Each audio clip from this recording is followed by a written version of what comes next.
ఈ పిల్లలను పెద్ద పెద్ద చదువుల కోసానికని యూనివర్సిటీలకు పంపుతున్నారా? జర్ర పైలముల్లో మీ పిల్లల్ని పంపేటప్పుడు అన్ని వస్తువులతో పాటు ఓ 2 హెల్మెట్లు, ఫస్ట్ ఎయిడ్ కిట్లు కూడా పంపుండ్రి. హన్మకొండ కాకతీయ యూనివర్సిటీకి పంపేటోళ్ళైతే మరీ ఖచ్చితంగా యాది పెట్టుకోండి, నెత్తి మీద 24 గంటలు హెల్మెట్ పెట్టుకోమని చెప్పుండ్రి. ఎందుకంటే ఆడున్నన్ని ప్రమాదాలు ఏడలేవు. మరి ఎందుకో ఈ వార్త చూస్తే అమ్మతోడు మీకే అర్థమవుతుంది.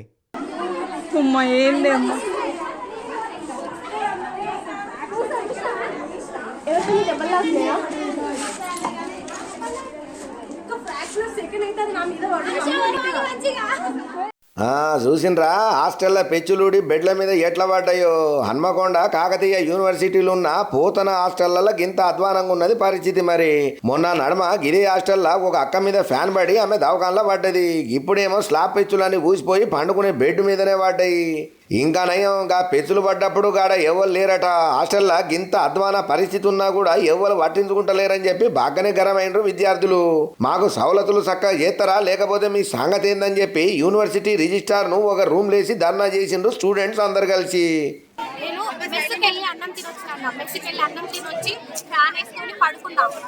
అక్కడ పడుకోగానే ఒక 10 మినిట్స్ అవుతుంది నేను పడుకొని ఫ్యాన్ వేసుకొని పడుకున్నా. ఫస్ట్ ఒక పిల్ల పడింది నా పైన, ఎంత చిన్న పిల్ల పడింది. ఇది పడగానే ఏం చేసిన సైడ్కి జరిగి కూర్చున్నా. సైడ్ కూర్చోగానే ఇంకొక పెద్ద పిల్ల వచ్చి పక్క పడింది. ఇది ఎట్లా పడుతుందని చెప్పి ఇంకొంచెం జరిగిన మొత్తం పూల మీద పడింది. ఆ సిచ్యువేషన్ కట్టి ఒకసారి తంతే చూడండి నాకు కింద పడ్డట్టుంది. ఒక హాఫ్ అన్ అవర్ మేము మెస్కి వెళ్ళడానికి ముందు కూడా అక్కడ గేట్ కాడ ఒక పాము కనిపించింది. రోజు ఒక పాము కనిపిస్తుంది అన్న, ఏం చేయట్లేదు. అదే పాము కరిస్తే ఏం చేస్తుంది? మొన్న ఒక అమ్మాయికి పాము ఇట్లా చుట్టుకుందంట. ఆ రోజు వచ్చిండు, ఏం లేదు ఫ్యాన్ పడింది అంత ముందు ఒక అమ్మాయి మీద. అక్కడికి వెళ్ళి డబ్బులు వస్తాయి అని చెప్తున్నాడు. మరి ఆమె ఏమన్నా అయితే ఇప్పుడు ఆ ప్లేస్ లో మేము 3 మెంబర్స్ మన నైట్ పడుకున్నాక ఆ ముగ్గురు మీద పడితే ఏం చేయలేదు. పాడుపడ్డ బిల్డింగ్లకించి హాస్టళ్లకు కొత్త బిల్డింగ్లకు మారవాలని చెప్పి డిమాండ్ చేసిండ్రు స్టూడెంట్స్ అంతా కలిసి. కానీ చూడుండ్రి, వరుసగా ఓటెనక ఓటి ప్రమాదాలు జరుగుతున్నా ఆఫీసర్లు పట్టించుకుంటలేరంటే ఏందన్నట్టు.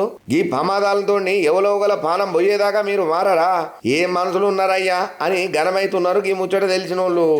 ఏమో పోండ్రి, పెద్ద పెద్ద చదువులు చదువుకుందామని విద్యార్థులు ఎన్నో ఆశలతోని యూనివర్సిటీలో అడుగు పెడితే హాస్టళ్లలో సవలతులేమో గింత అధ్వానంగా ఉన్నాయి.